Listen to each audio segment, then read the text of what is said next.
Bar Stool Sports.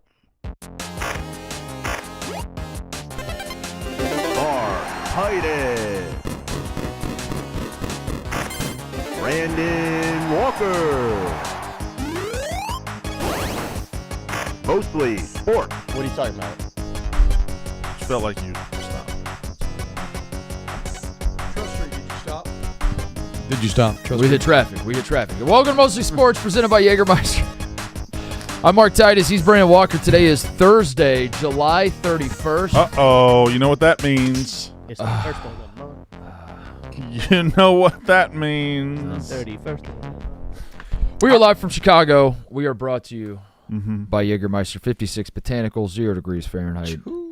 Wherever you're at, if you're hanging with friends or at the bar, maybe doing all the sports stuff, just the mostly sports stuff. Maybe you're getting into some stuff this weekend. Uh-oh. Maybe this weekend is a big one. Maybe the calendar's turned into August, and you're like, it's August. Oh, my God, it's time to... Get it in. What, Ebo? What are you doing in August? Yep. What does August mean to you?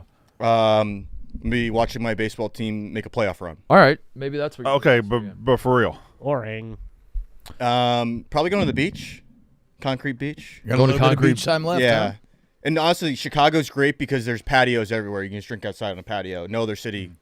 No other city's got it. No other dude. city got it Summertime like that. Chicago. Yeah. Can't beat it. Call the shots if you're doing what Ebo's doing or anything else, really. Cheers with ice cold Jägermeister. Remember to check Jägermeister out at barstoolxjagermeister.com. Drink responsibly. Jägermeister, the core 35% alcohol by volume, imported by Mass Jägermeister U.S. White Plains, New York. What do you want to talk about, bro? Ebo's hand is up. I haven't seen a trade that has stopped me yet this deadline, and there was literally one that happened as we were going through the intro. A trade has stopped you In my mid-intro. tracks.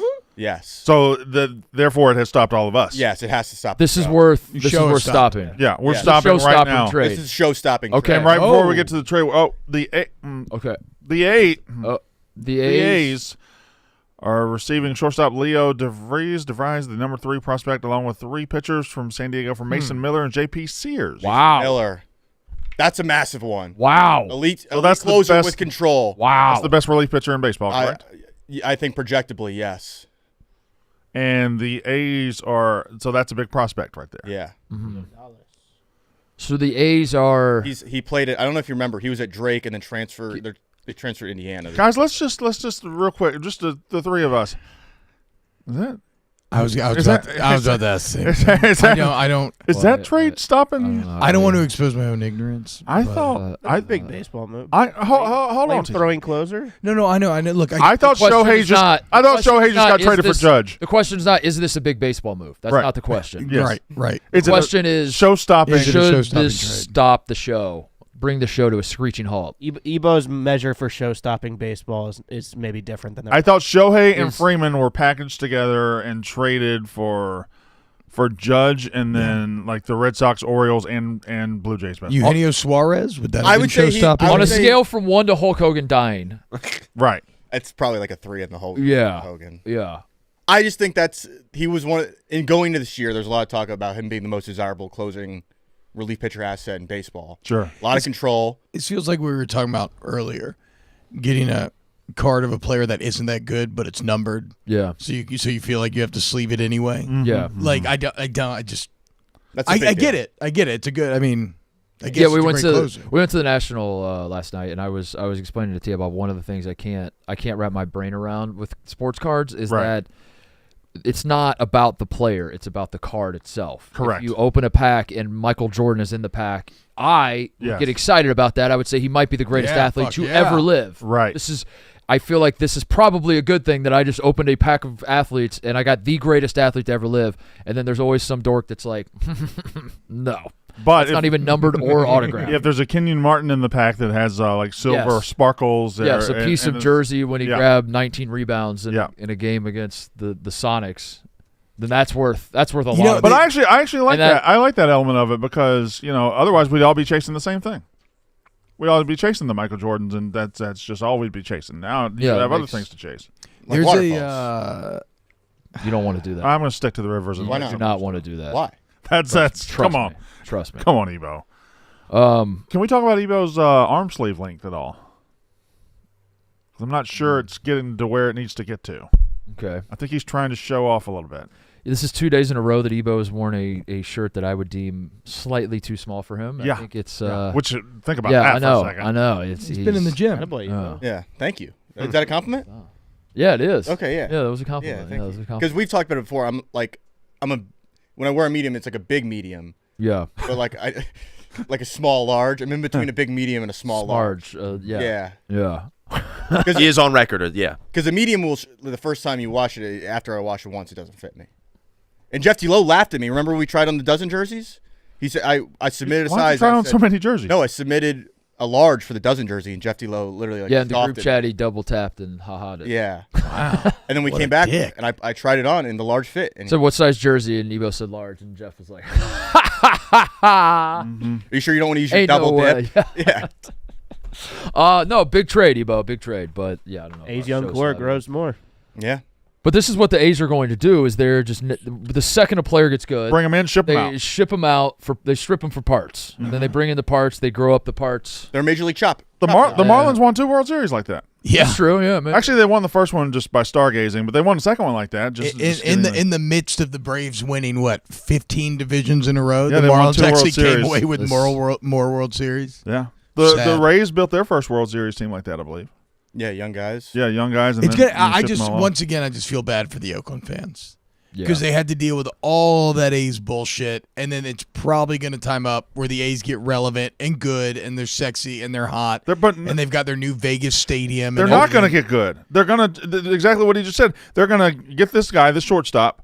He's going to come in for 2 years, have 2 real good seasons. They're going to trade him. They're But gonna even trade then, but that's for the that still tells a the top timeline. 10 pick or a top 10 prospect. Yeah. but that still the kind next of guy matches to- the timeline because they're in Sacramento for what, like another year or two? At Ebo? least another year. At least another year. Yeah.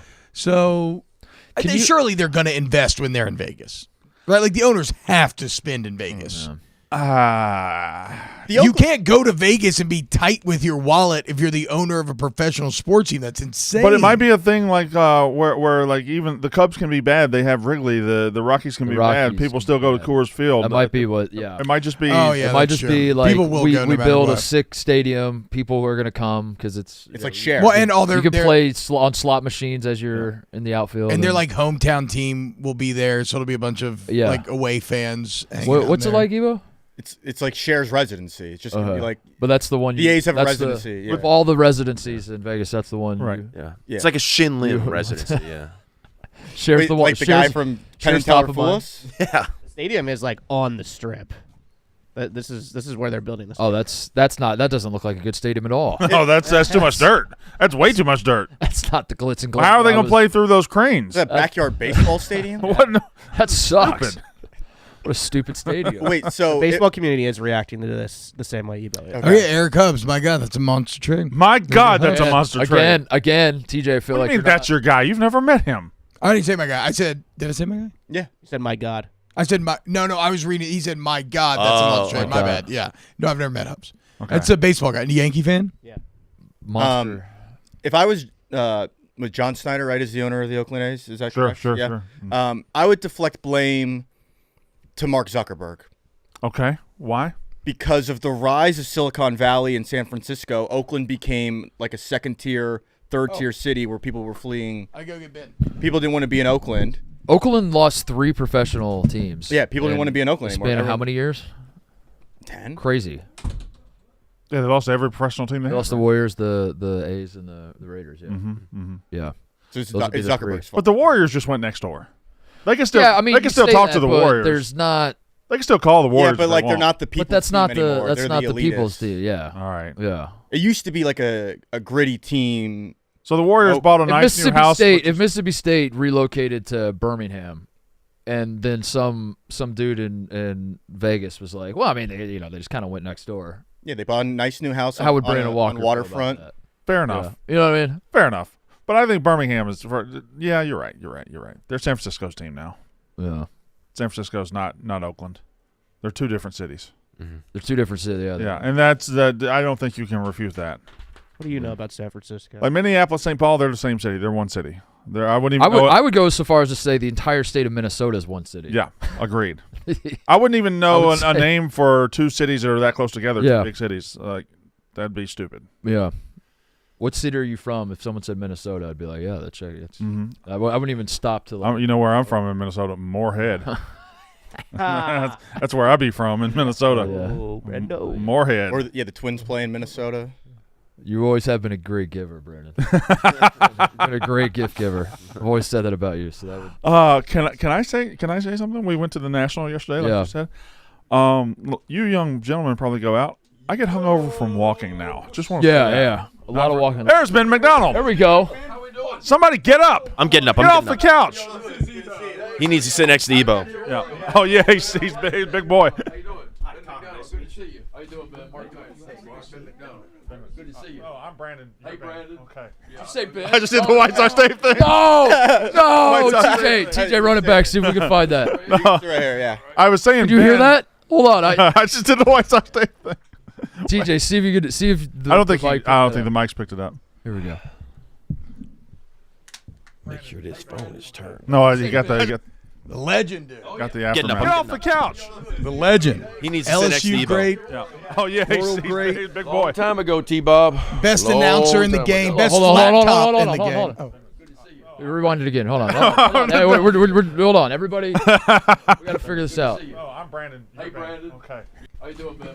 Anyway, hey Ben, how are you? Good to see you. Hey, Brandon. Look at those right. camo. Look at those camo Nikes he's got on his feet. Yeah, I don't go anywhere without my camo. That looks good. Are we enacting a camo rule on the show? You got to have camo. Oh yeah, on there? every guest is wearing camo. Luke Combs the other day, and now Luke Ben Combs McDonald. had his camo on, huh? Yeah, Yeah. 2 for 2. Yep. Had his mossy oak coat Isn't he singing tonight? He's at a concert. at Lollapalooza. Yeah, Yeah, yeah. yeah. He's headlining. First ever country artist to headline Lollapalooza. Coming up. Wait, so Ben, what's going on, man? Welcome in. Very happy to have you here. I've been having Ben on my radio show back in Baton Rouge for many, many years But now. you never met him, right? I never met him until Omaha. Omaha. We finally About got a to meet month each other in ago, real yeah. life in Omaha. I was 3 sheets to the wind. I was deep in my cups and very sunburned when we met. It was a very warm. good time. It was warm in Omaha, but the Tigers were hot, and that's all that matters. Yeah. They won another national so championship. you so know, that was fun. he's a Mississippi State guy. Yeah. Yeah, that's Yeah, right. yeah, That's yeah. right. Hey, I love Right. State. I do. I know you do. You've always been fair to us. Ron Polk, Yep. one of my favorite people ever. You know, when I was coming out of high school in Denham Springs, Louisiana, Shout out Denham Spring. it was all about Mississippi State. Ron Polk, of course, it was Thunder and Lightning and Thigpen and Brantley and Clark and Palomero. And I actually visited Mississippi State and Yep. thought about going. Wow. And then some guy by the name of Bertman came to LSU, and I was like, oh, this guy might be okay. I'm going to give him a shot and stick around. So I ended up playing basketball and baseball. But, yeah, I love Mississippi State. I mean, at the time, it was Mississippi State that actually put the SEC on the map Yeah. I in love this man. baseball. That was, I mean, Ron Polk deserves that credit. And then, of course, Bertman came along and took it to a different place. But it was back in the late 80s, it was the SEC got noticed in baseball because of Ron Polk and Mississippi State. Wow. That's just so well said. I know you've probably told the story a million times, but how did Skip convince you? What was it? What was his pitch to you over Polk to get you to stay home? What really convinced me more than anything was my senior year of high school. It already was kind of sitting on the fence on where to go, but I always wanted to go to LSU. But then Skip came in his second year, took LSU to the College World Series in '86, and I went, okay, this Bertman guy might know what he's doing. He might be okay, you know. Of course, I wanted to play basketball because basketball was my love growing up. Like, I was probably one of these ADD kids before there was such a diagnosis. I like to get up and down the court, man. I like to move all the time. And so I went to LSU on a basketball scholarship. And, you know, and Dale Brown's speech to me was what kind of sold it to. He said, why go be a big fish in a little pond when you can be a big fish in a big pond? And of course, hunting, I'll be damned. Wait a second. I've been fishing all my life. I mean, that really just struck gold with me because I saw I knew the outdoor. And I went, hey, I want to be a Trying to big think fish. about- in a I'm big trying to- pond. So the size of the Trying to fish see doesn't the fish. change. Usually, in the bigger pond, you're still the same size If fish. you're still Same the size big, fish. you want Yeah. to be in a bigger pond. There's more space to swim and It just Yeah, sounded probably cool more at the available time. fish, too. Yeah. Yeah, that makes sense. That checks out. We had 2 college basketball players here. Oh yeah, it's true. Yeah, Titus played at Ohio That's right. State. Yeah. What years were you? I was at LSU 87, 88, and 89. Went to the Elite Eight in 87, and then I played a half a year in 88 before I took off for baseball. I didn't realize you played that much. I mean, I didn't know you played. I knew you went there. I thought you transitioned to baseball almost immediately. Well, the funny story is because we went to the Elite Eight my freshman year in basketball, I didn't get out to the baseball season until SEC play had begun. Oh, wow. Yeah. Oh, wow. And I only got to play half a year. And so the Olympics were coming up in 88 the following year. And Skip Bertman says, hey, I think you got a real shot of making the Olympic team, have a chance to win a gold medal, but you need to be out to baseball the entire year to be able to do it, to show them what you can do. You can't get a half a season in. So I go tell Dale, and I say, Dale, listen, I love you, man. But this summer in the Alaskan Summer League, that's where I went and played summer ball. Fastball ticked up to 97, 98, and nobody was throwing that hard then. Yeah. And I was just going back from my sophomore year. And I said, listen, I'm going to bow out of this basketball thing. And Dale was like, you're making a mistake. He said, I think you can play in the NBA. No way. Yes, he said, you are making a mistake. He said, matter of fact, I'm going to leave you on basketball scholarship for your sophomore year just in case you change your mind, because I think you're going to come back. So the funny thing is, he calls me like in October and goes, I need you to come back out.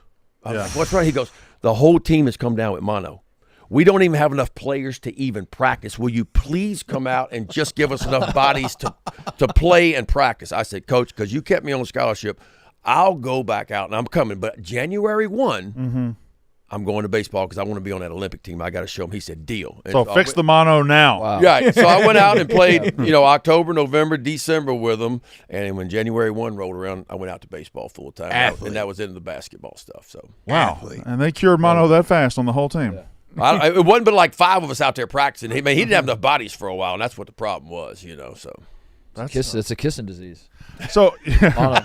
How'd they all get monos? That's true. That's true. so there was a rampant kissing problem in the didn't- LSU basketball. I didn't ask how everybody got it. I just went and helped out.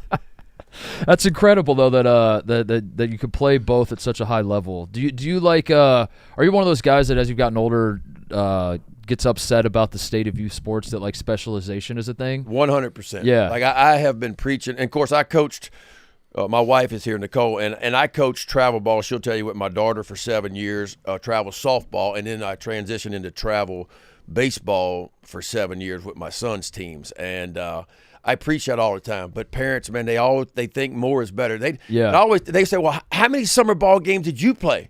And you made it to the big league. Yeah. I go, you're not going to believe what I'm about to tell you, but we didn't have travel ball when I was a kid. Yeah. See? I said we played Parks and Recreation at Denham Springs. We played Babe Ruth baseball. We played 12 regular season games. And then if you were lucky enough to make the All-Star team, it was reward. So you got to go to your district tournament. You had to win that to advance to the state. You won the state tournament, you got to go to regionals. You won the regional tournament, you got to go to the Babe Ruth World Series. So it was perform-based. Now if mom and dad's got enough money, Junior can get in whatever travel ball tournament he wants to get in. He ain't got to earn his way anymore. And so I tell him, I said, I literally played 15, 20 baseball games a summer. Yeah. So that's all I played. It, yeah.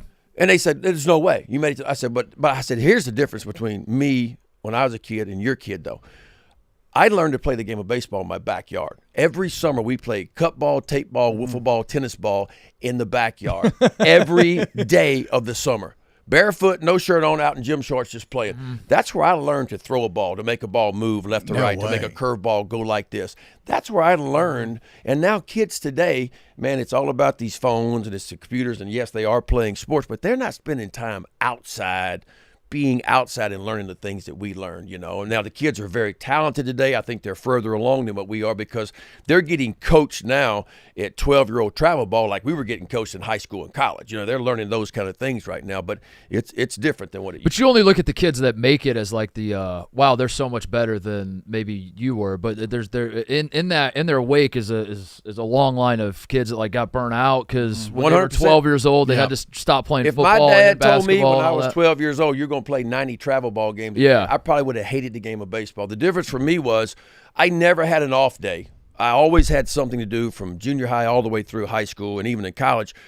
But I was playing 3 different sports. Yeah. And I was playing basketball, baseball, football. And even one year in high school, I played basketball, baseball, football, and golf. I was on the golf team. And so while I never had a day off, I never got burnt out because it was always the next thing. It was always the next thing. And I loved that. So I always encourage. I mean, football, obviously. What'd you play in football? I was quarterback, Hell yeah. and then Oh, that was pretty easy to see, T-Bob.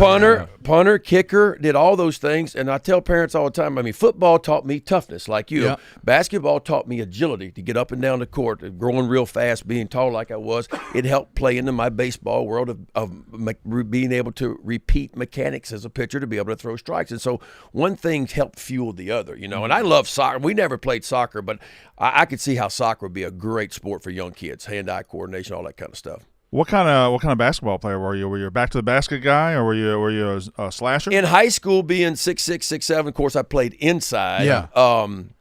And then when I got to LSU, I actually was recruited to go play outside, and Ricky Blanton and Nikita Wilson and all those guys were there, and I was going to shoot out because I could shoot it a little bit from the outside. But, of course, I get there, and Ricky Blanton blows out his knee first week of practice, and Nikita Wilson goes out on grades. And so Ben McDonald at 6'6", 6'7", in the SEC is starting his freshman year for LSU in basketball the first 10 games of the year. And so I got some play. So I ended up having to go inside and play because of academic probation and a guy boy, and then eventually transitioned out to the wing where I probably should have been playing the whole Boy, time. the LSU basketball program sounds like a mess that first year.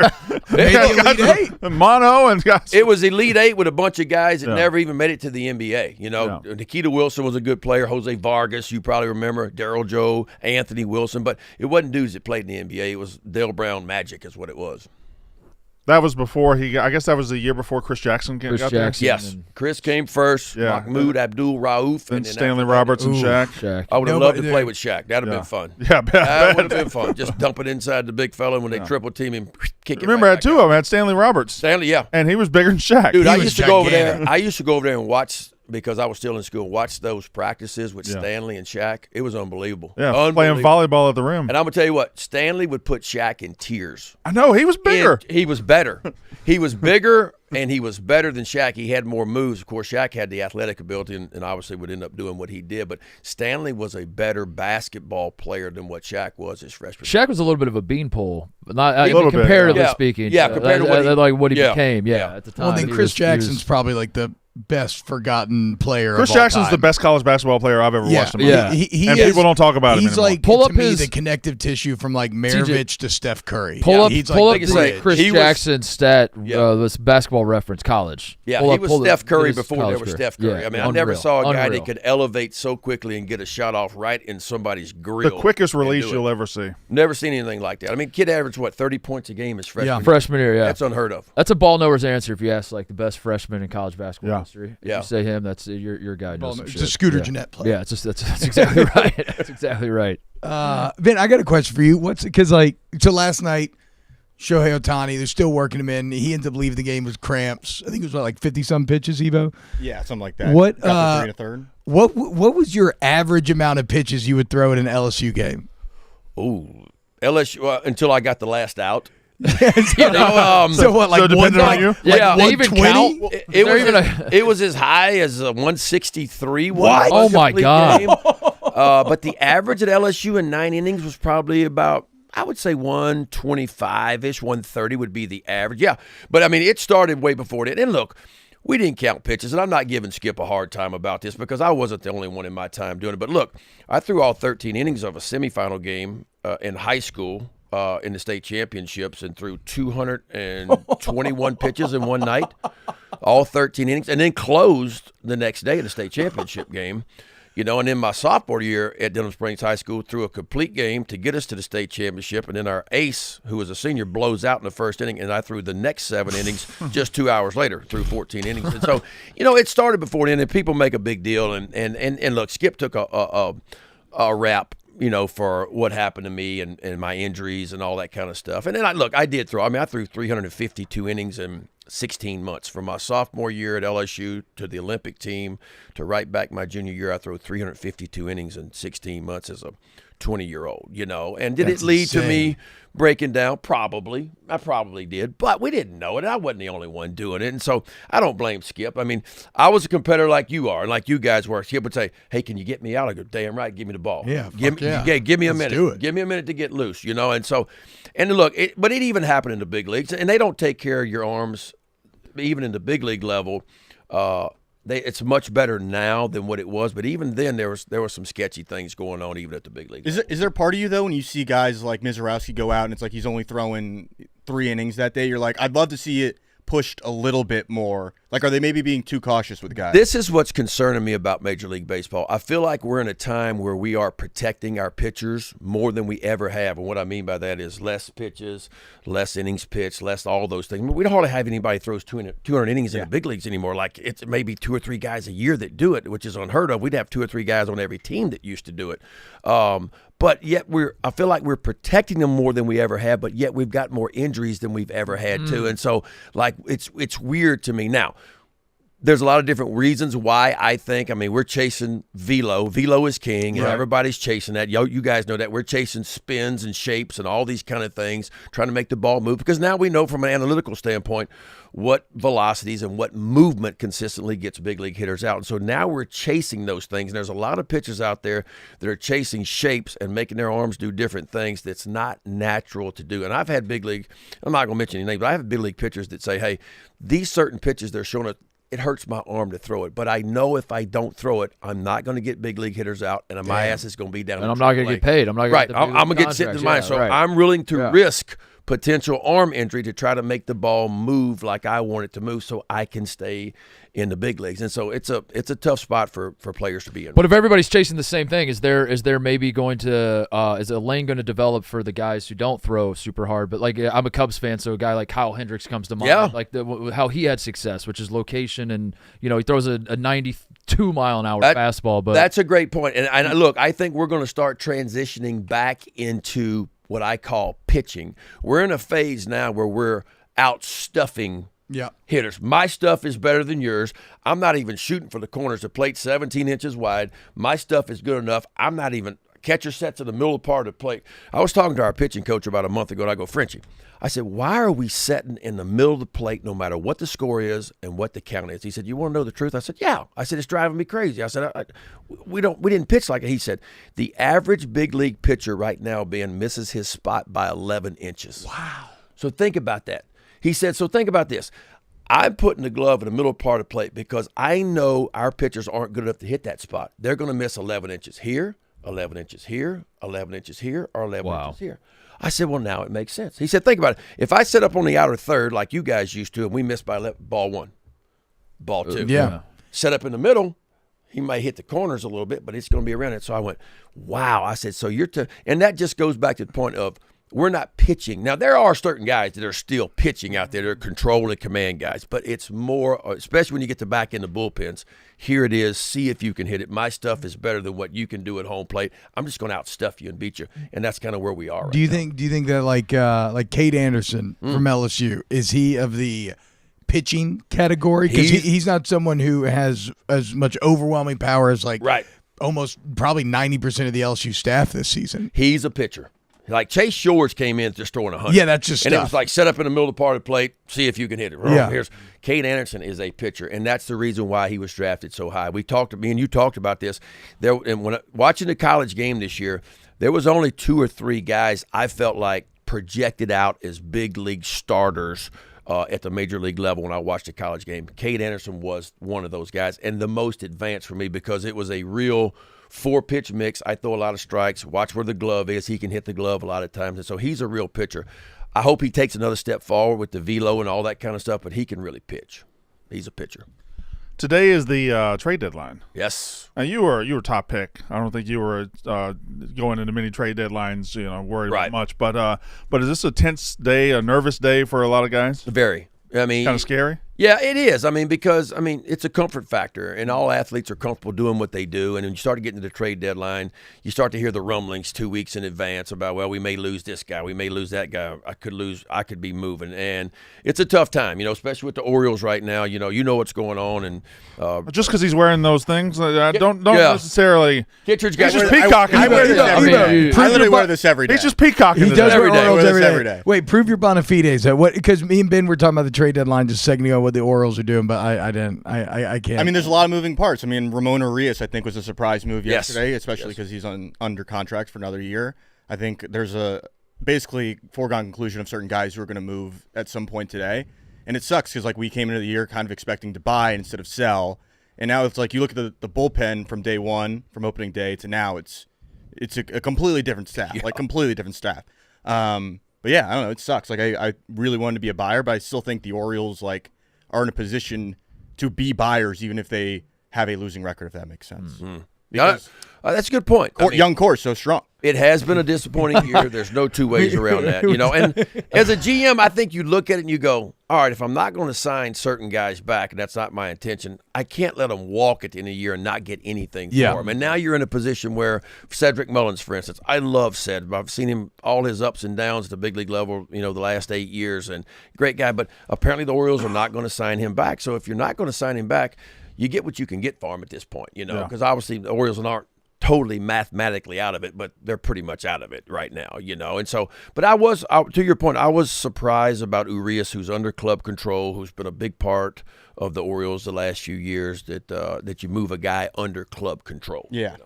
You know? What about you, Ben? You so like for those that don't know, I mean, he obviously calls the Orioles games, he calls a ton of LSU games as well. Like you seem to be traveling 24/7, working 24. I guess it's all you know and playing baseball your whole life. But where is home Mississippi? Home is Louisiana. Okay, that's still home.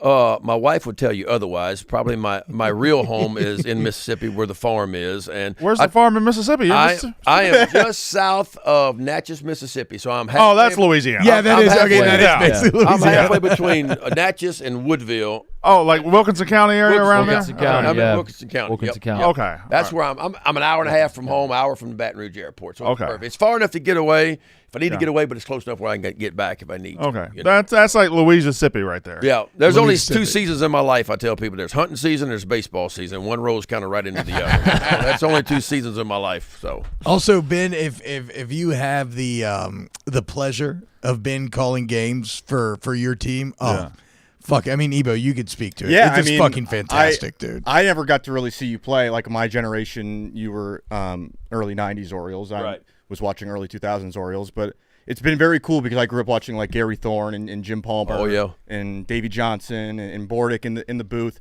And then there's kind of transition period where like Gary's kind of working out, Jim Hunter's kind of working out. And then there's just basically been a whole reshape of the booth. And I think you, Kevin, and Jim crush. I think it's like one of my favorite booths ever. We have fun. Yeah, I mean, I was fortunate enough because I started going back with the Orioles about 15 years ago, working with Gary Thorne. I got to do some TV stuff with Gary. Joe Angel was the radio guy. Got to do some Jim Hunter. And so I kind of got those guys and then eventually transitioned into more of a TV role. But, yeah, I mean, look, I love what I do. It's my way of staying in touch with baseball. I love calling LSU, SEC baseball. It's the greatest baseball in the country. You and Lynn Rollins. Oh, when me and Lynn get together, God. honestly, people always say, who's your favorite guy to work with? And I've been fortunate enough to work with a lot of guys for 25, 26 years of doing this now. And but Lynn is my pucker up. Yeah, you can pucker up. Yeah, and look, he's because when we're on digital, it's more like we're just sitting there. Y'all are just chopping it up. We're just drinking a beer, sitting on the couch, watching the game, and you never know what's going to come out of Lynn's mouth. And so it's digital, so we are a little more free to be able to say the things we want to say and do the things we want to say than when you get on the SEC network or ESPN or whatever, So. What a baseball lifer like you've seen it all, I imagine. I like anything you could possibly see in baseball, you've probably seen. Yeah, I mean, look, so you're qualified for me to ask what I want to ask, but like you've seen it all, right? I mean, and this is what I love about the game of baseball. And football is a great game, basketball, they're all great games. But every night at baseball, you could see something that you've never ever. And I've been around the game for a long time, and I saw something a couple of days ago with the Orioles that I'd never ever seen before, and it had never happened in the history of Major League Baseball. The Orioles had 5 sacrifice flies and 4 home runs in the same game. Wow. That is the first time in the history of baseball that has ever happened. And so that's what I love about baseball. You could really see something one night that you go, I've never seen that in my before. life. They check it and they go, yeah, because it's never happened before. Well, let me ask you this. You ever seen a horse play baseball? No, I participated in some donkey basketball games growing up in the gym when you ride the donkey and shoot hoops. I never see a horse play baseball. Yeah, you think it's even possible? Or? That doesn't sound possible to me. How would that even work? I guess it's a question for him. I don't know. How would that even? I guess we'll just have to look at the screen and see. Where are we going with this? Where are we going? What are y'all? That's a great question. Now? What would that? So that's Sandy Koufax. You know Sandy Koufax, yeah. Wait, wait a minute.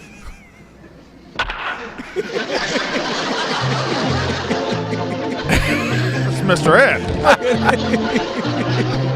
I cannot believe that a horse hit that curveball.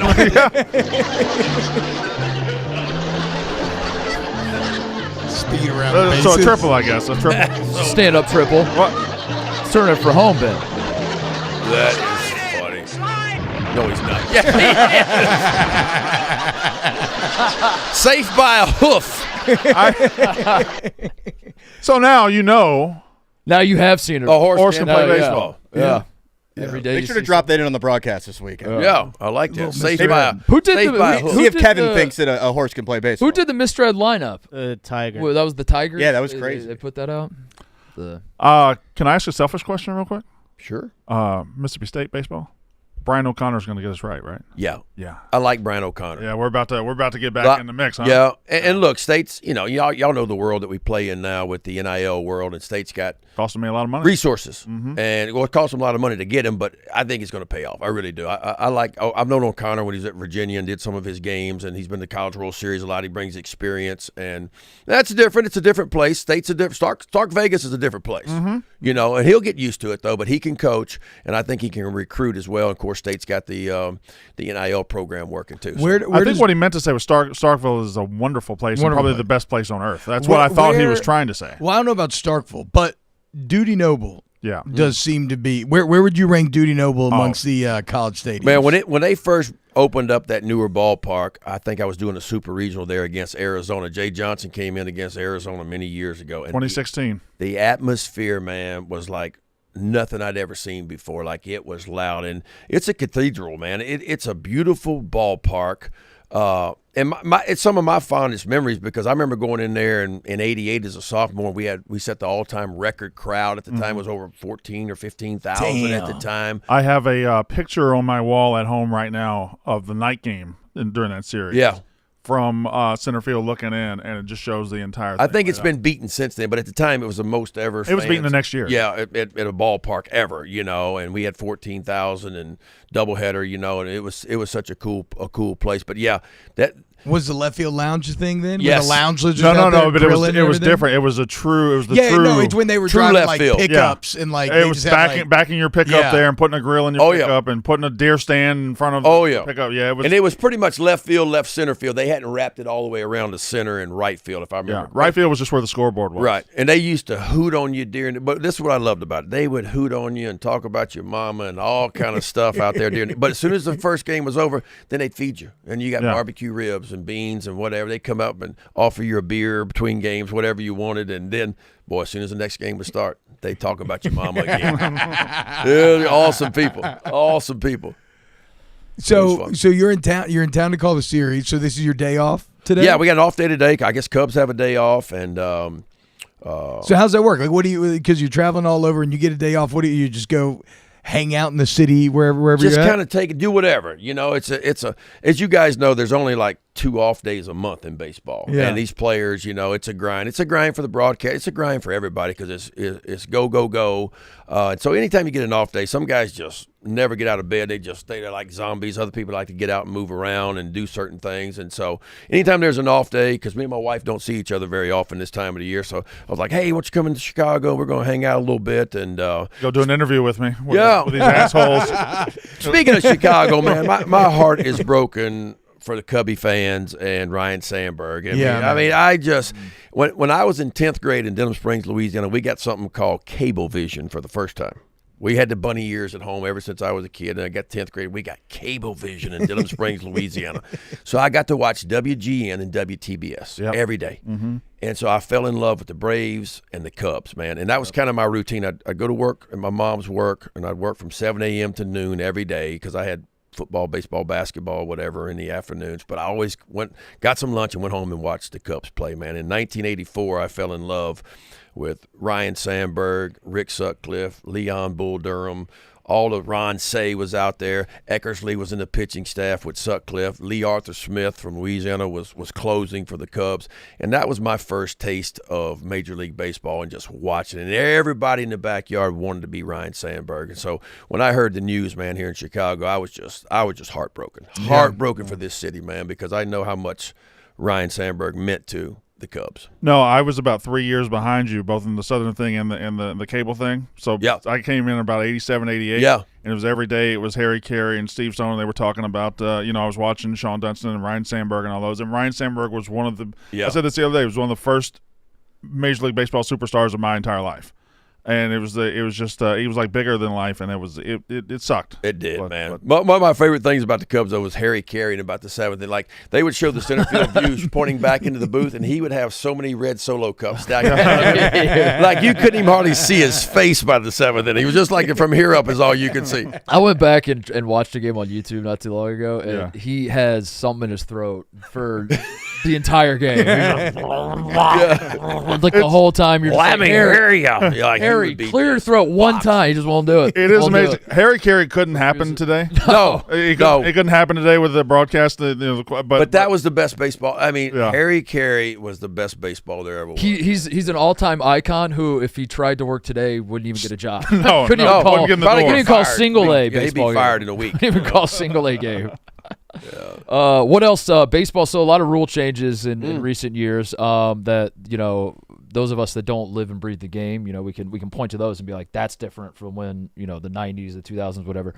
What is something that you feel like has changed a lot? I mean, you're touching on a little bit with the pitching approach and all that, but what is something else that comes to mind that has changed about the sport of baseball that is not as obvious to those of us watching at home? The time of the game, I think young people are realizing right now that they think this is what the time of game used to be. But when we were playing many years ago, there was no pitch clock, and they had all kind of different rules. And the average game was about 3 hours and 15 minutes. Now we've got the average game down to about 2 hours and 40 minutes right now. And, of course, Major League Baseball did all kind of research and studies and asked thousands of people, what's the favorite thing in baseball? What would you change about the game? And they listened, and that's good. They listened to people. People said the games are too long. And they found a way to shorten the games by, when a reliever comes in, he's got to face 3 batters, The shot clock, the pitch clock has been a big part of that as well. So they've sped the game up, and the game is in a lot better place right now. I wasn't a big fan of all that because I'm kind of old school where I like to play matchups at the end of the game, and lefty versus lefty, righty versus righty. But I also see value in a faster game if you're going to keep people watching the game. Of course, we went to bigger bases to try to promote more steal. And look, all this was put in place to create more offense in the game. Pitchers have been dominating the game. Is pitch clock? Do you think is that advantage hitters, or is it kind of a? I think Major League Baseball put it in to advantage hitters. All the changes they made, I felt like was trying to promote more offense in the game because pitchers were just dominating the game. Yeah, and they still are in some ways. If you think about it, the average big league hitter today is hitting 245. I know. That's the average hitter right now, dude. In my time, you go back to the mid-90s, the average big league hitter hit 265, 267 was the average. So we're down 22 points. It feels like nobody hits 300 anymore. No, if you got somebody hitting 300 in today's game, I mean, look, they're going to the Hall of Fame, it feels like. It's just like, that's where we are now. But, again, it's twofold. It's pitchers out stuffing because now we have all these shapes and designs we know we can create and get guys out. We get instant feedback with that. But also I think it's hitters and their approach to hitting today is not quite what it used to be. There's a lot of hitters out there that no matter what the situation, the score, no matter, I'm getting my A swing off. Like, I'm getting paid, right? Like, and the problem we have now is we're paying guys $20 million a year to punch out 180 times but hit 25 home runs and hit 240. And hitters are going, hey, wait a minute, is it easier to strike out 180 times and hit 25 jacks, or is it harder to learn to hit the ball to the opposite field and be a 270 hitter? And they're going to pay you, and they're going, hey, it's easy to do this. I may strike out 107 times, but it's easier for me to do this. We've talked about this where, like, if there's a runner on second base, I don't give a shit if a guy hits 220 with a 950 OPS. Give me the guy that's going to go up there with like a 300 batting average, 700 OPS, and drive the ball, go gap to gap. Yep. Just in that moment, because it's like, in this analytical world we play in now, like, I mean, we don't, for whatever reason, the analytical people don't value batting average anymore. And I'm going, that's the dumbest thing I've ever heard. I said, I want the dude, when there's a runner in scoring position at second base, I want the dude that gets a base hit. That's what matters. That's what wins ball games, But we don't value that anymore. How do you not value the guy that hits the ball?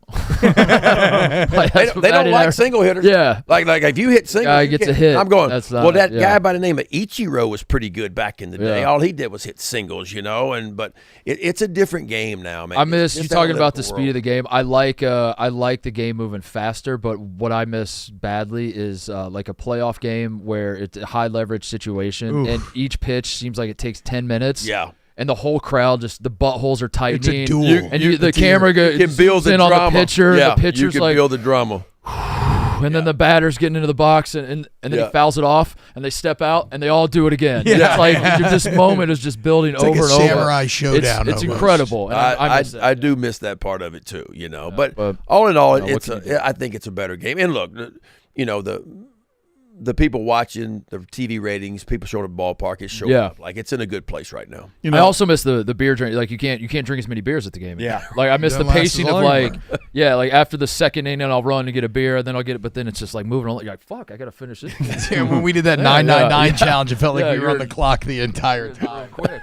You played in an era with great hitters, some especially in the American League there. Yeah. Who hit the longest home run in Major League Baseball off of you? Gosh. Who do you think back and like, wow, that guy really got We didn't have all the StatCast stuff they have now. Yeah, but you saw it go off the bat. But going off of what I saw of it, I remember I hung a curveball to Jim Tomei over in beast. Cleveland, and the sound the ball made coming off the bat, I still have nightmares about that sound. And it landed in the second deck right there in Cleveland. That one sticks out. Another one sticks out. Y'all remember Rob Deere? Oh yeah, Milwaukee, right? Rob Deere. Rob Deere, 6'5". He played with Detroit and Milwaukee. Yeah, that's right. Yeah. 6'5", 260. He would have been perfect in today's world because he either struck out or he hit a home. Yeah, he was like 220, but he hit 38 bombs. Right, Yeah. right. Hit 220 back in the day, which everybody laughed at him for hitting 220. He'd be a star today, but he would have hit 30 home runs. But I remember we got up in Detroit one year, and that was old Tiger Stadium where it was 440 to straightaway center field with a flagpole in play. You had the old Tiger Stadium, and we were up like 5-1, and I was still in the seventh inning. I'm going to see if I can just throw 3 fastballs right by Rob Deere because we're up 5-1. It's 2 out, nobody on. I'm going to see if I can do it. So I throw the first 2 heaters just right by him, make him look bad. Just, and he swings and misses late on both of them. I go, here's another one. And I throw all I had. Well, he had enough. He timed it up. And I mean, straight away center field. It's 440. It landed in the upper tank straight away center field, 440. I went, okay, learn my lesson on that one. Now it's 4-2 or 5-2, And so those are a couple that really, Jim Tomei and Rob Deere. That's two big home run hitting names. Yeah. That's what I was looking for. It's always crazy to me how you premier athletes, because my man's the same way. Y'all's memory is unbelievable, right? I mean, I see you say like you have all of this just locked away in there. Well, it's just you probably got anecdotes and like old teammates it's and certain everything. things that you wish you could remember, and I don't remember. I would call my memory probably average compared to like when I sit next to Jim Palmer, the Hall of Famer that works for the Orioles. Like it's special. I mean, like Jim can recall stuff that happened in, I was pitching against Clemente in 72, and the wind was blowing out of the southeast. It was 82 degrees. Look at this guy like, how do you remember? And he said, well, think about it. He said, we didn't have all the access we had to scouting reports. We had to remember every pitch we ever threw, But Jim's memory is, but it's certain things in your career, like I'm sure in your football career, that certain things that stand out that you remember, good and bad. You remember the good things, but you also remember, like when I gave up the Grand Slam at the College World Series my freshman year at LSU. Those are things that you never forget, and they always eat on you. Always eat. That's something that's just always in your memory bank.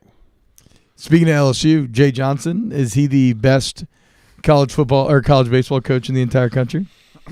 I think it's hard to argue. It's hard to argue now with the second national title, right? Second national title. Before the second national title, you could have certainly made a case for Tony Vitello. Oh, yeah. I mean, yeah. You look at Tony and what he's done at Tennessee and since coming over, I mean, look, he's taken a Tennessee program that honestly wasn't very good at all and really put them on the map, But, yeah, if I look at Jay, and I know, I'm lucky enough to be around all these coaches, but I always look at not just the wins, but how they conduct themselves and the recruiting piece of this and all that. And if you look at Jay Johnson, it's hard to say, man, because like I just feel like he's a relentless worker. I mean, Scott told us after last year, going into this year, when LSU lost out in the regionals last year, that Jay got on the plane and he was literally gone for 2.5 weeks. He never came home. and he went out, he hit the portal, and he was recruiting, he was doing things, and he was so mad about the way the season ended, and then he put together a hell of a recruiting class going into this year, and it would lead to a national championship. But yeah, so he was out getting like Dickinson and Ianson and all what that he was immediately doing, after and he it didn't ended. come home.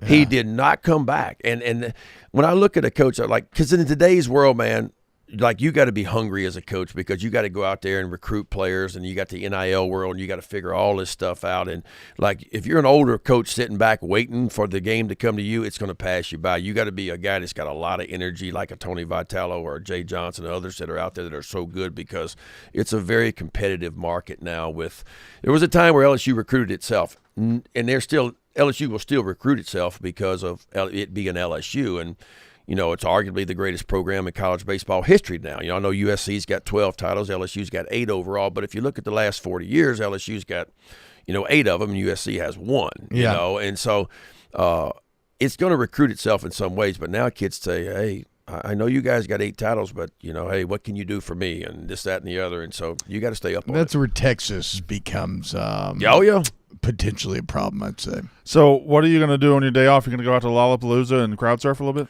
I don't know what I'm going to do yet. I know my wife wants to go shopping, which I'm not really Sounds excited. like you're going shopping. Yeah. I'm not real excited about it, Yeah. but it's one of those things Yeah. that, everybody that's married, they understand that you have to do certain things. I think you can go ahead and check off shopping today. Yeah, that's Shopping will be definitely done. going to happen. So we're going to do that, and then go to dinner tonight and get ready for 3-day games in a row. So Hell yeah. Hell yeah. Well, thank you, Ben. Ben Hey, my McDonald, the pleasure. legend, dude. Yeah. great, Legend. great to be with you guys, man. Great to have you here. Been fun. Great to have you Been here. fun. Evo's been very The excited. Orioles nerd. Evo, you Very, want very to excited. glaze a Yeah, little Yeah, more? no, I mean, Please. I said it before. Like, I didn't really know Ben at all because he was like playing for the Orioles before I Was born? Yeah. So it's cool to get you introduced to me and by watching the games and learn more about your career, and it's Talk about incredible, some of- a ton talk- of fun. talk about- I love the booth. Talk Our about booth some is of the emotions so you're good. feeling, like sitting next to him right now. Nerves, yeah, excited. We're gonna be best friends now. Yeah. Anybody got some Oriole garb on, man? Yeah. I'll say this, Ebo. You're doing pretty good as far as he's like 6'6", 6'7". Yeah. And Yeah, you're not looking very 5'8" right now. You're eating up a lot of that couch, Evo. You're Evo doing- always Now stands you up are anyway. spreading out. You're spreading out as far as you can. Let's get a little one of these. Hell yeah, Ben. I'll take it. I'll All right. come show you the office. Thank you, Ben. Thank you, Ben McDonald. thank you so much. That's awesome. Do some business. Olympic gold medalist. Y'all. Number 1 pick. I was 10 years old when you were number 1 pick. Appreciate it. Yeah, thanks for coming in. Enjoyed it. Thank you. We'll catch up with you. Go O's, man. He got way bigger when he stood up. Yeah, I know. Yeah. Yeah, he's a huge dude. I think he was just being nice to Evo because he's Yeah, I think he way was taller making than- himself small. Get him, TJ, quick. Evo versus. Oh man, Damn it. get the sky cam. He's way taller than Evo. This episode is brought to you by Body Armor Flash IV. Flash IV delivers faster, longer-lasting hydration with over 2,000 milligrams of electrolytes and no artificial dyes, flavors, and sweeteners like those other drinks. So whether you're training, traveling, or just feeling the heat, work hard. Hydrate hard with Body Armor Flash IV and grab yours today. Connor, go ahead and just leave that door open so we can hear everything, okay? Well, he's just coming right back. And grab yours today at your local 7-Eleven convenience store. Hydrate hard with Body Armor Flash IV. Grab yours today at your local 7-Eleven. Sometimes it's good just to sit down and talk ball. Yeah, you're absolutely right. Just talking ball. Yeah. You could have talked for the next 5 hours. He's incredible. I kind of wanted him to go after the analytics nerds a little more. Yeah, we're scratching the surface there. I feel like you keep putting on a tee for him. He would have. Really I was done it. cosplaying as like an anti-analytics guy there. Yeah. Yeah. And what made it best was no Connie. It's true. Like Connie just disappeared for a little bit. I just sitting crisscross applesauce. on the floor. Connor, I noticed you went over by TJ and not to the other to the corner Where the wife where the wife was. Was that a conscious Where the woman decision? was. I mean, TJ's my guy. Okay. T-Bob, I Yeah, wanted to all just chill over there. There was more room. I wanted to give some space for the woman who. We have a show-stopping trade. I checked the Oh group my chat. God. We have a legitimate show-stopping trade on trade deadline day. TJ, you're the one who called attention to this. This is fucking crazy. Trade deadline going on.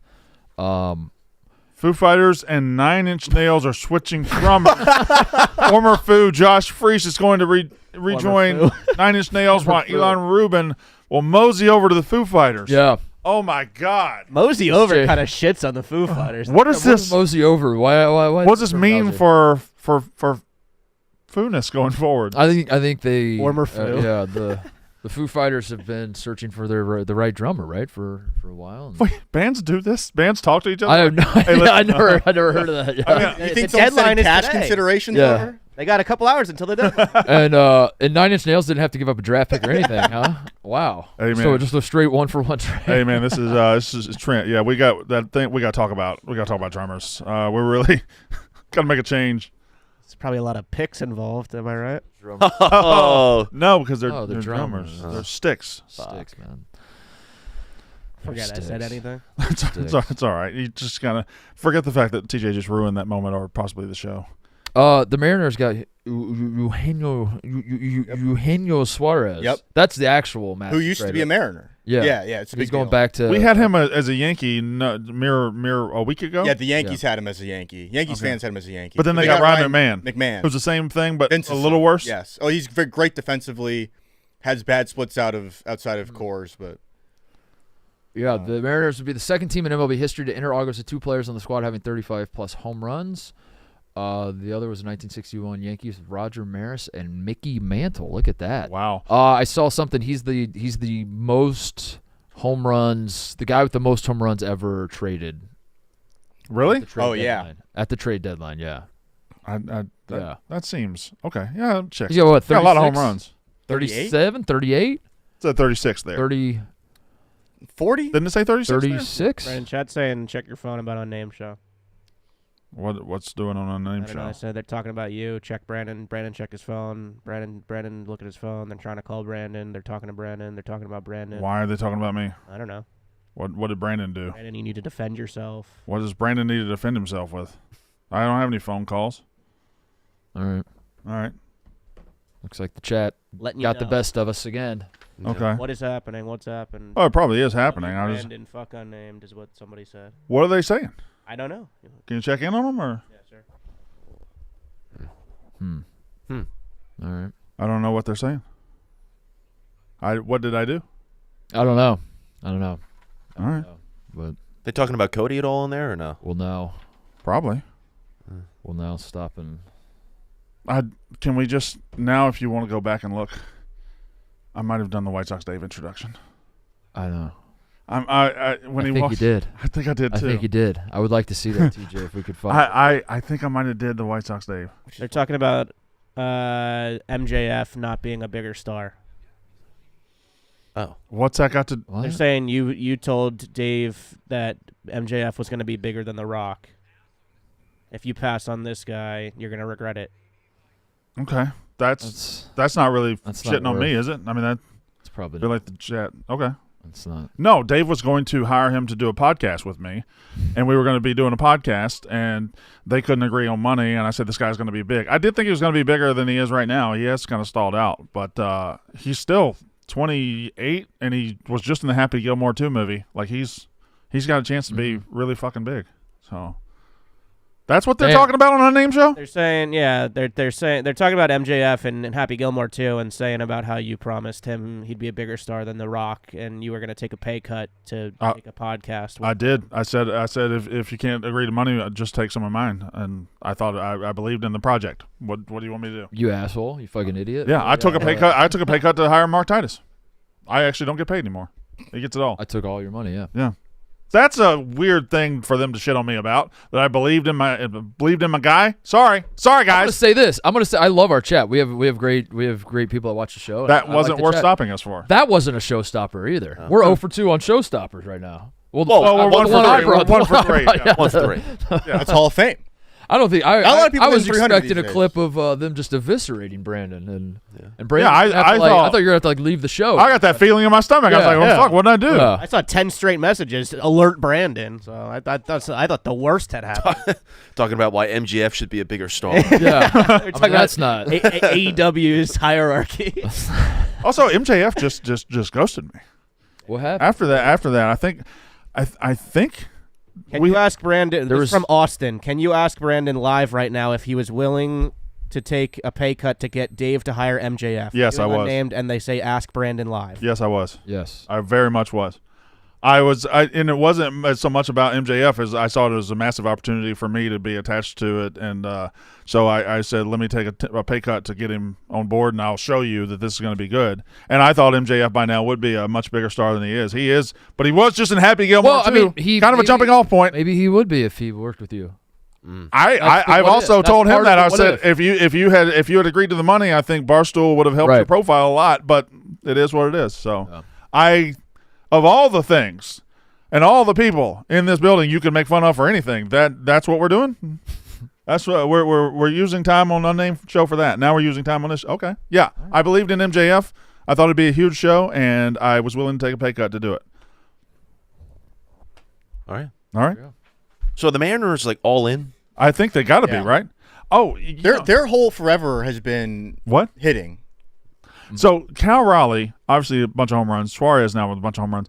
Have you noticed that Julio Rodriguez he's like going again?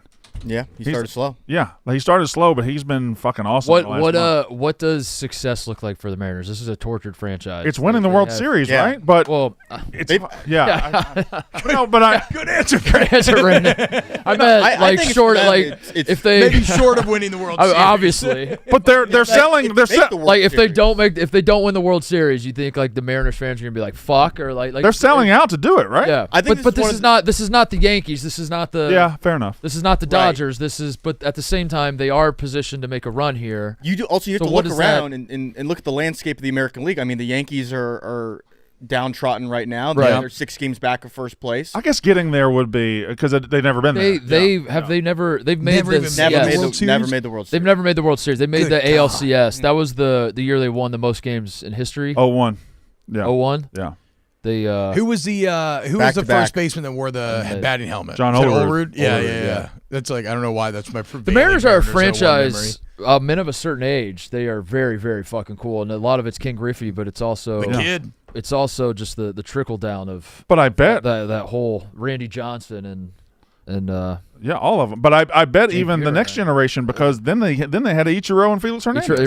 Right. Do you remember? Did y'all see the Ichiro stat that was making the rounds again the other day? What was it? About the 3,000 hits club. Oh yeah. It has about where they were when they were like age 26 or something. Yeah. So the number of hits of everybody who's in the 3K club through age 26, and like Ty Cobb's at like 1,600, right? Like bottom list Wade Boggs by 26 had 531. Ichiro didn't have a single hit because he was in Japan. Yeah, like that's how good he was. Is that he ended up getting all the way there. He's so awesome. Any Ichiro content I come across, I stop what I'm doing and consume it.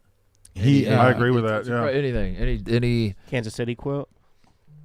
I'll watch it again. Yeah, you want to watch it again? Dude, was he kind of crushing? Did he kind of crush an open mic on Sunday? He talked about the one voter that didn't vote for him, something like that. How he had never heard of the Marlins. Yeah, it's a good bit. You see the clip where somebody said like thank you in Japanese to him, and he responded like "Denada." He's awesome,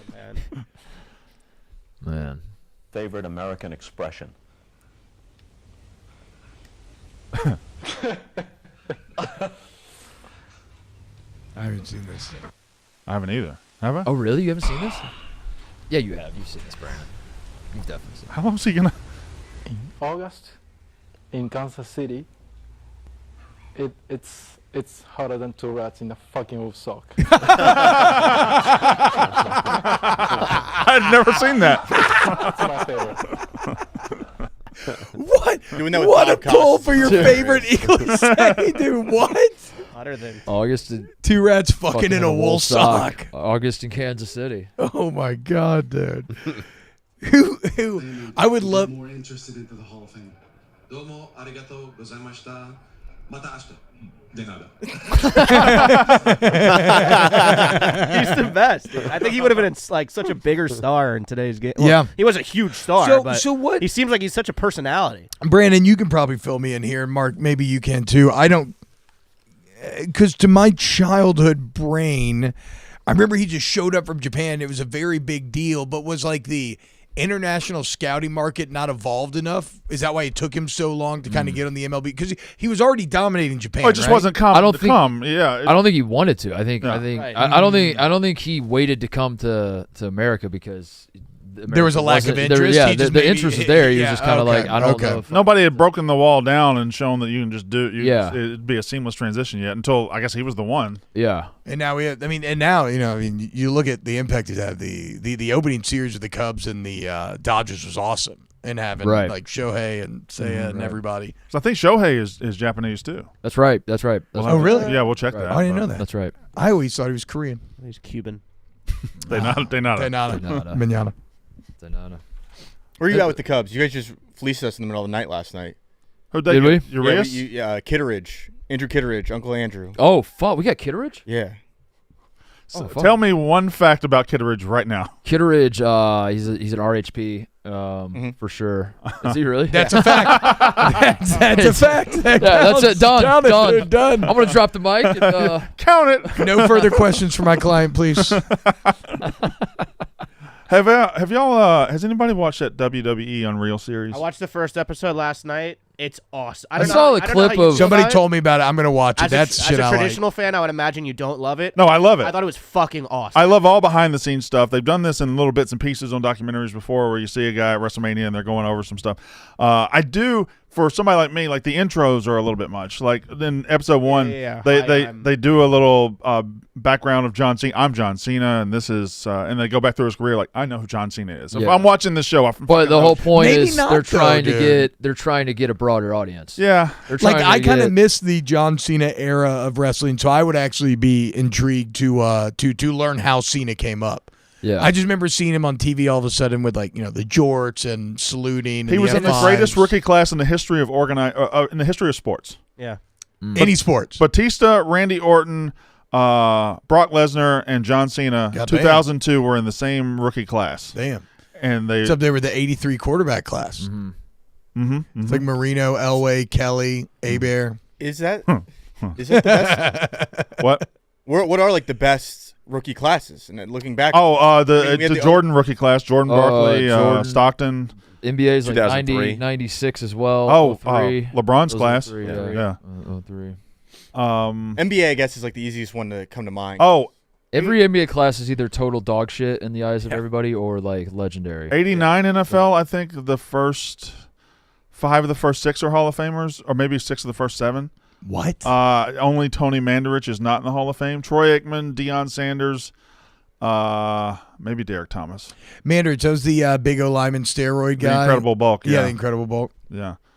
Who ended up getting off roids and had like an okay career, but not a Hall of Fame. That's so stupid to get. Yeah, so this is WWE's play to do sort of the. I feel like the F1 kind of created this format, or this idea of like. Yeah. The behind the scenes documentary isn't new, but somehow they just struck gold with this idea of like let's present a sport that not everybody knows everything about, get people interested in. Is that WWE's play then to? Because I don't think they made it for you. I think they made it for people that don't really follow wrestling, and they're like, oh, I didn't realize all of these wheels are turning behind the scenes. Here's the trick. That's what makes it such a good product. It is for the casuals saying, here are these guys. They're real people. You're going to fall in love with these guys. But for me, they're showing the meetings where they're talking about who's going to win the Royal Rumble. Yeah, that's crazy. And I get to see that 6 of the 7 writers there say CM Punk, CM Punk, CM Punk. And then Michael Hayes just leans up and said, what about Jey Uso? Mm-hmm. And Triple H goes, and that changes everything. Wait a second. You're right. And then now Jey Uso wins the Rumble. And then they I haven't gotten to it yet, but I'm pretty sure they do a behind the scenes episode of the Cena heel turn, where they talk about they talk to The Rock and they talk to everybody. So I want to see that. Mm-hmm. How about this, Brandon? As I understand it, and I know everybody's got slightly different styles, and some are going to plan stuff out more than others. But like, you'll have your big moments planned before a match, but for the most part, isn't the actual wrestling basically improv? Where the guys are playing off one another? No, like the moment to moment? Yes and no. Depends on the rest. They plan the big spots. Yeah, but they don't. But they don't rehearse them necessarily. You're not. You'll have your big spots planned, but like, what about like when like it's wrestler to wrestler? So Macho Man Randy Savage is famous for he would script out every single step. Oh, really? Every single touch of his match. He would he would from the second we lock up to the end of the match. We're scripting out every single bit of it, and we're going to rehearse it, and we're going to rehearse it, and we're going to rehearse it. And other guys, I think maybe like Ric Flair, let's just get in there and figure it out. Damn. What this show does really interesting is kind of peel back the layer of like gorilla position, which is where like mission control is for the match, where there's like a guy keeping time, and then there's a match producer that's talking to the television producers like a couple moves ahead. So like a bunch of people kind of know. What'd you call it? Gorilla position? Gorilla position is like it's named after Gorilla basically Monsoon. what my desk looks like in the WWE studio. Okay. It's like Triple H, the match producer, the timekeeper, and a couple other like important people that sit and control.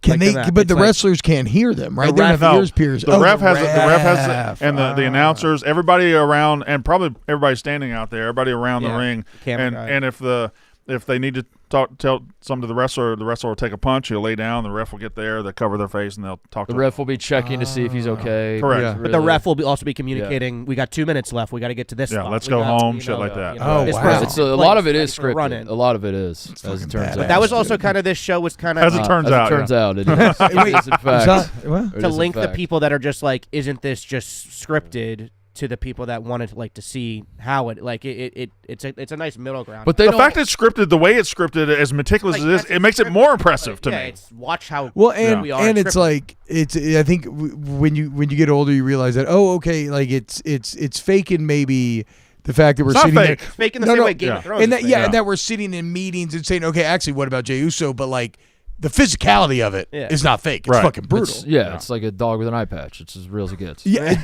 couldn't it be fake? Actually, too how hard. how would you even fake that? You can't. What did I fall? What would be someone's motivation to do that? Yeah. What did I fall for today? The rabbit, the bunnies on the the trampoline. bunnies on the trampoline. Also- Guys, that We never. I talked don't know. about the- I got to see this bunnies on the trampoline. I haven't seen it, but just from hearing about it, this seems like I a do bad wanna see one. it now. You should have sniffed Kizzy here. I feel. now. No, let's start going high. Hold on. No, the double bouncing was a little The start, too I'm with perfect. you. At the start, I'm like, yeah, I can see how you could fall for this. Right But here, now though, it's like, all right, what are we doing? They're jumping in unison. God, that is adorable, though. That is. Don't you want that to be real? I do That want is that good to be AI. real. Yeah. I wanted that to be real. I wanted the big dog to be real. my And like the big dog, y'all making fun of. Like he is like.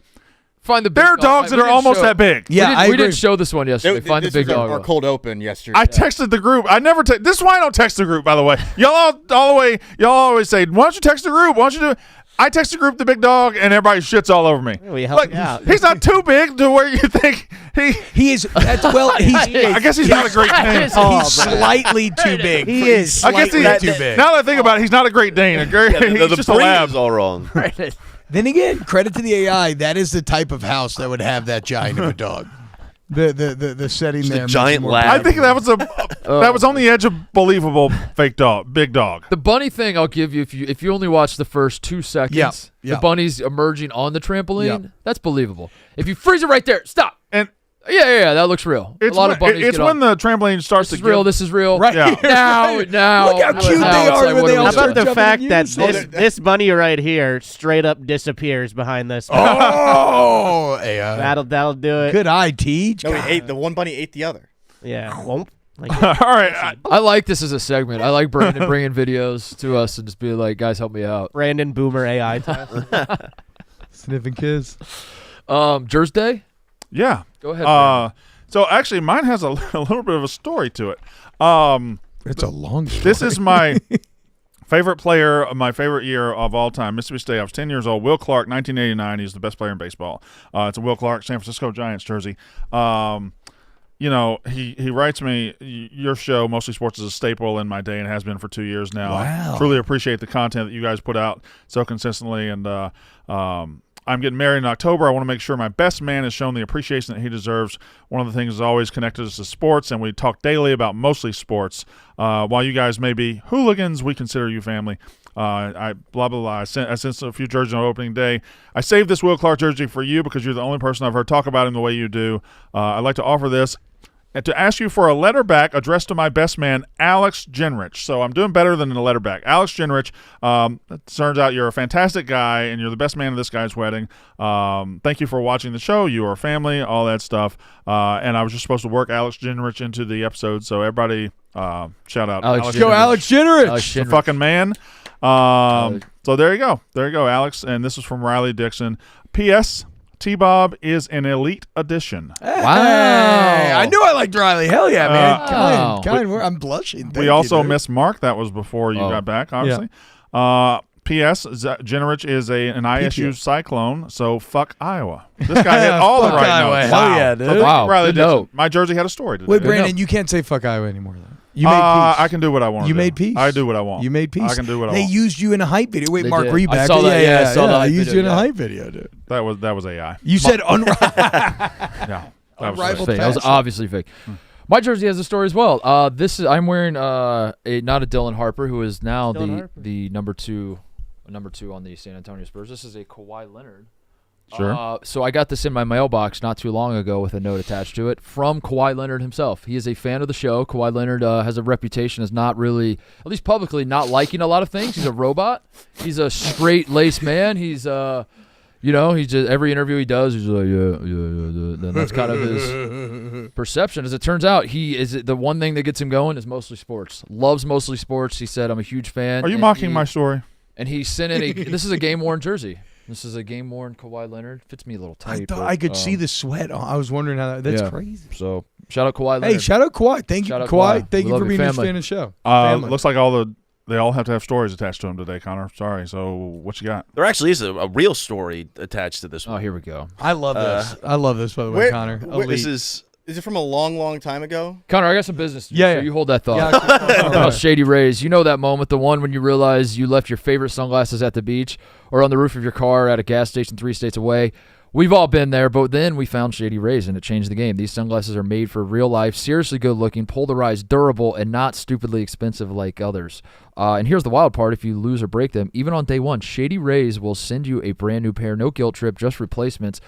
So now I actually wear my sunglasses without fear on hikes, at concerts, on the boats, wherever. Shady Rays is eyewear that has your back. We've teamed up with Shady Rays to bring you an exclusive offer. Head to ShadyRays.com and use code MOSTLYSPORTS for 35% off polarized sunglasses. Try for yourself the shades rated 5 stars by over 300,000 people. Mostly Sports is the promo code. ShadyRays.com, 35% off. Shady Rays. Yeah, Brandon. What? We got the big pencil has been. Compromised on.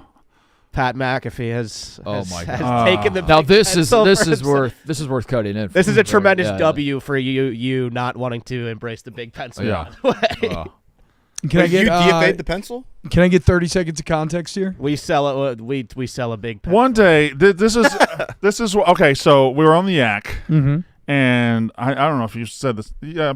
Yeah. So Nick had an idea. We were talking about me going to the Masters. Nick said, "What if he had a big pencil?" We were trying to figure out something goofy for Brandon to do at the Masters. At the Masters. Imagine if because he can't take his phone. And then Nick went over and he was in the back. Yeah, as I said, he's got his on the scorecard out, and he's. We need sometimes Nick's ideas get. We need a Nick filter. We need somebody to be like Nick. Hey, you guys realize Nick was just fucking around. Right. Nick only said this once. We don't have to do everything. We don't have to do it. So the next 2 weeks after he said that offhand idea became probably 100 DMs a day. Asked me about the big pencil and a big pencil, big pencil. Every Twitter reply was, "Are you going to take the big pencil?" and everything. I was like, Nick "Shut the fuck up about the big pencil." Dude. And now it's a McAfee thing. Go get his ass. Get him. No, Nick is the most powerful guy we have at this company. If he says an idea, it becomes a staple of life. Yeah. From then on out. Which fair enough. I mean, he's a brilliant guy, a funny guy, but I think pencil was. I gritted on Mr. Ed's grave because of Nick. That's true. That was a Nick idea. Yeah.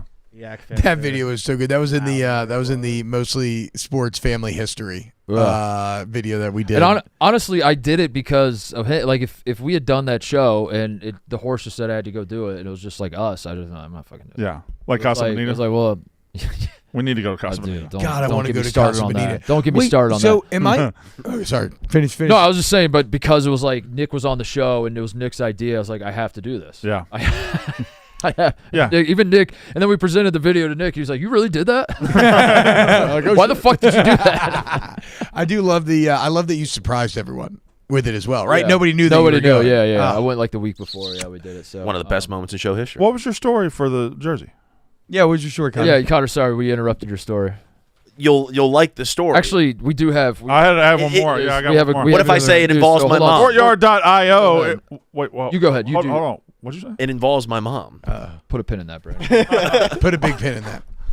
When I was in Florida this past week, Go I was with slower. my mom. Go slower. You guys go to the beach? Yeah. Yeah. Yeah. You good? Did you get in the water? Yeah. Did you order? You can back out of this right now. You were ordering a back out of this right now. Chicken. Did you get the 1 piece or the 2 piece? Uh-huh. Get a chicken. You'd say. Yeah. I was with my mom. How hot was it outside? Yeah. Was it hot and dirty? It was not dirt. What? Sweaty. It was Sweaty. It was hot, but yeah. Sandy. And she had recently gone to Disney World. She got me this. She Star Wars. rides the roller coaster? Stop. She got me this Star Wars jersey. It's an R2D2, and on the back it says R2D2 77 in honor of 1977 when the first Star Wars. Bro, that's actually fucking sick. What was she? So anyway, that was the story with my mom. Shout out to my mom. She got me this. Shout out to your mom. Yes. What's your mom? What would your mom's droid name be? R2D2? Brant in the. I'd like to R 2 of my D's into 2 of. You could have just let them do the ad, Connor. You could have just let them do the ad. Well, I was going to tell the story regardless because my mom got me this and I wanted to Shout out, give her a Mama shout out. Griff. Look, I got a hot mom too, dude. I've dealt with it my entire life. It's good. You'd rather want people Wait, to. what are you saying? We never. Yeah, no, I mean, We no, never you're right. objectified my his bad. You're right. mom? That's on me. That's on me. We've I never done did. it. No, Connor. I apologize. He specifically asked us not to, and that's why we haven't. It's good on y'all for being good friends and showing restraint. I apologize. I'll take a lot. That's okay. All right. Ebo, what's your story? My story is that I knew Ben McDonald was coming in, and I just wanted to wear a generic Orioles thing Hell yeah. that I've worn before. Sorry. Well, you've worn it before. Yeah. And We wouldn't have noticed. Yeah. Before Orioles? Yeah. And T-Bob, I know because I know you. What? I know this jersey goes back a long way in your Long family, way. and I I mean, know bro. this story is going to be unbelievable. Luther Court. So, I mean, look, you know me. I'm a big nerd. I grew up a big DC Comics nerd. I kind of watched Marvel take over and whatnot. But Before this- you tell the story, I just realized we have video of you going through that box back there and just picking out the jersey. No, that's not true. That's not true. Okay. This is the Metropolis football team here. It's got Kent. Look, Clark Kent.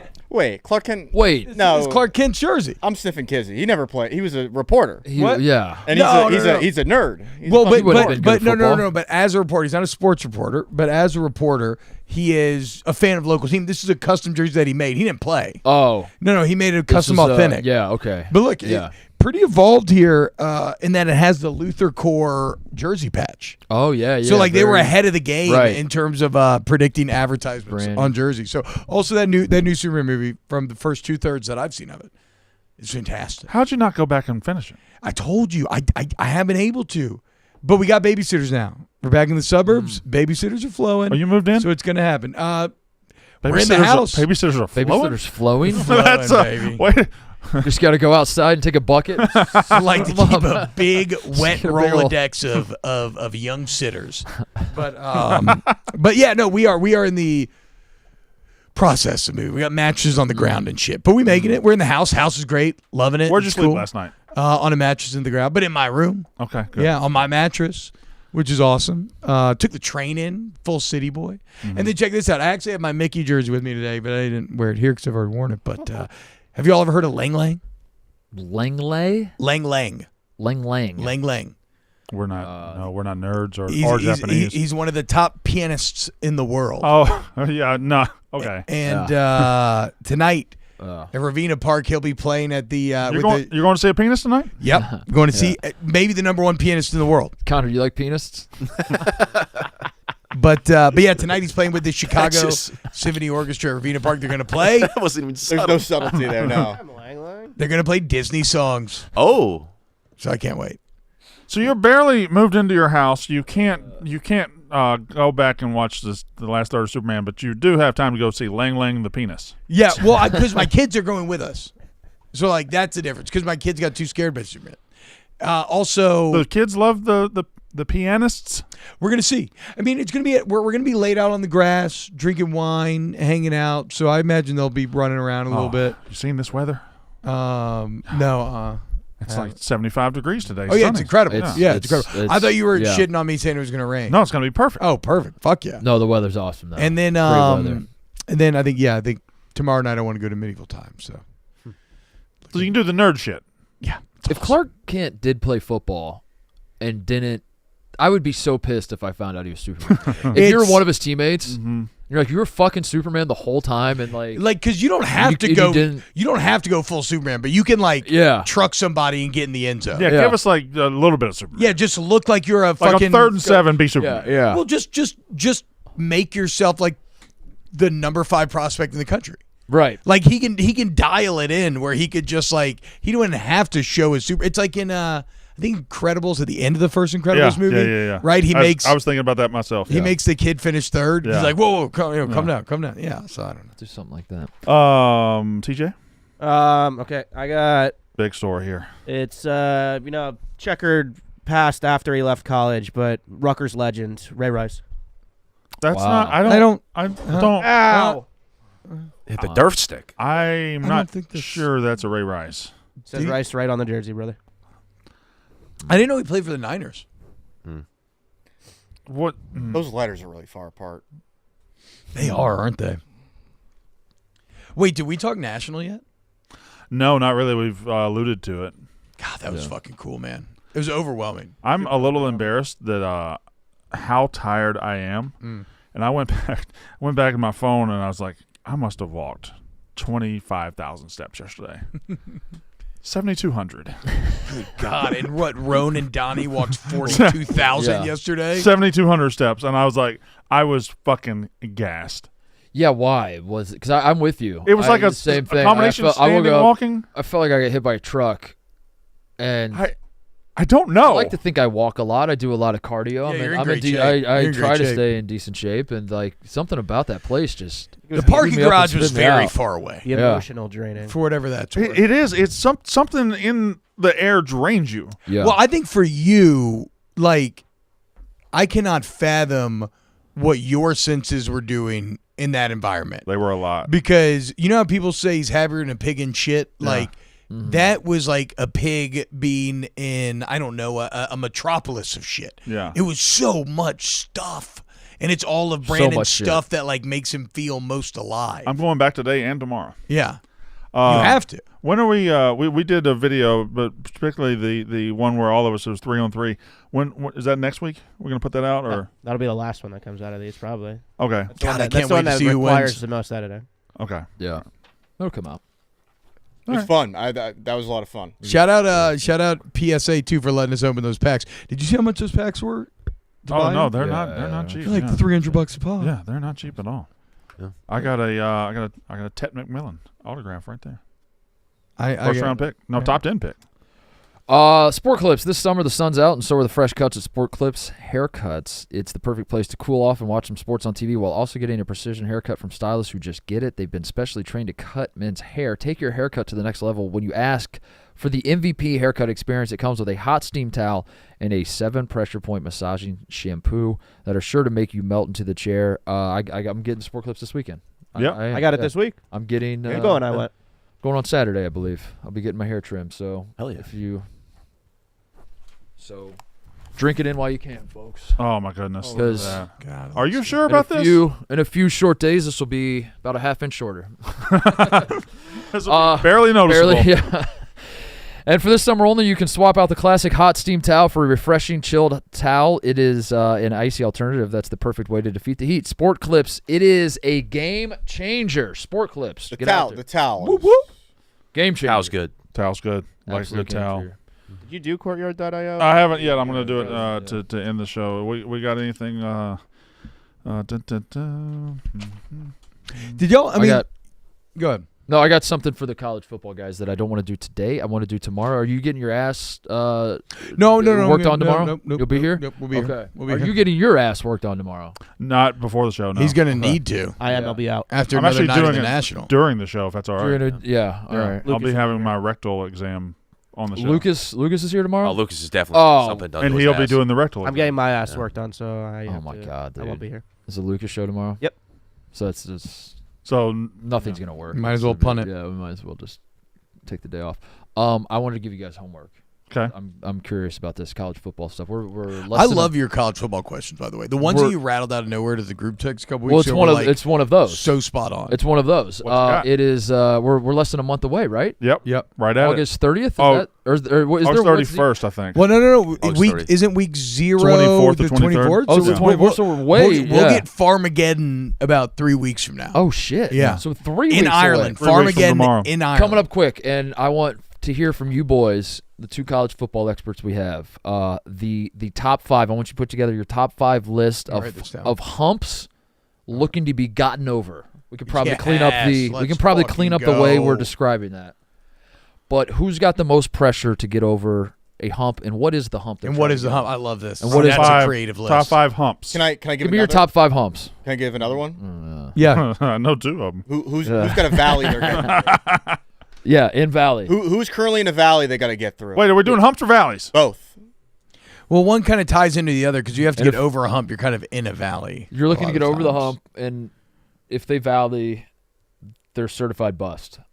They're going to bust. They're bust in the Valley. So if they don't get over the humps, they're going to bust. They're busting the Valley. Who's walking through the valley of the shadow of death right now? I'm curious, T-Bob, what you think? Who's got the pressure on them? And because no, not I think everybody. my number one, I know now. So love the creativity of those. And I don't want want 5. This guy needs to win the national championship. No, I got it. I think one guy on that list is I think one guy gets that'll be a hump for one guy specifically. And I think it's very obvious. There are monkeys on backs. Yep. And there are guys looking to get those monkeys off the backs. Yep. And you tell me how you power rank them. All right, we'll be doing that tomorrow. All right, number 1's fairly obvious, I think. But anyway, let me tell you about Courtyard.io. It's a collectibles platform where you can discover rip Pokemon, football, baseball, and basketball mystery packs and shop hassle-free. Don't love what you pulled? Sell it back instantly with our guaranteed 90% buyback offer. Always vaulted, always secure. The only marketplace with 0% seller fees. Collect digitally or redeem and ship your collection to your home anytime. Packs are priced at the average value of what you can pull. Some hit big, some don't, but it's always fair. Fairest packs in the game, real-time odds, real-time chase cards, zero BS. Keep more of your money with zero marketplace fees. Sell with 0% fees and keep every dollar of your sale. eBay takes a cut of your profit. Courtyard does not. Never miss an opportunity. Reveal, discover, and sell collectibles from your phone anytime, anywhere, and you can carry your collection in your pocket. Every pack you rip gets a 90% fair market value instant buyback offer. But use our code SPORTS15, SPORTS15 at checkout for 15% off your first rip on $25, $50, or $100 packs. Terms apply. Again, use code SPORTS15 at checkout for 15% off your first rip on $25, $50, or $100 packs. Terms apply at Courtyard.io. Did we ever watch back to hear you say? Yeah, we did. We watched it twice. What did he say? We decided. I actually wasn't paying attention. We decided said he was Ben. Right, let's end the show with that. You said I'm Ben? I don't think I. Yeah, you said I'm Ben. How you doing, Ben? Mark Ben McDonald. Good to see you. Oh, Ben Mintz! Oh my God! Wait, Big boy. Say Ben Mintz. Turn it up. Turn it up. He said Ben Mintz. Turn it up. I say Ben Mintz. Good to see you. How you doing, Ben? Mark Ben McDonald. Good to see you. Oh, I'm Brandon. Hey, Brandon. That sound like Ben Mintz, dude. That I was sound saying like Ben. Like Ben Mintz. That sound like Ben what I was Mintz. doing was Ben my name, and I just tripped on it. I was trying to say Ben my name. Good to see you. How you doing, Ben? Mark Ben McDonald. Good to see you. Oh, I'm Brandon. I say Ben Ben motherfucking. Mintz. He said Ben Mintz. I'll burn this motherfucking building to the motherfucking ground. I'll burn this building to the motherfucking ground right now. Freudian slip. That's how ball is done.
I'm Luke Combs, and you're listening to Mostly Sports. Family. Let's go! So, TJ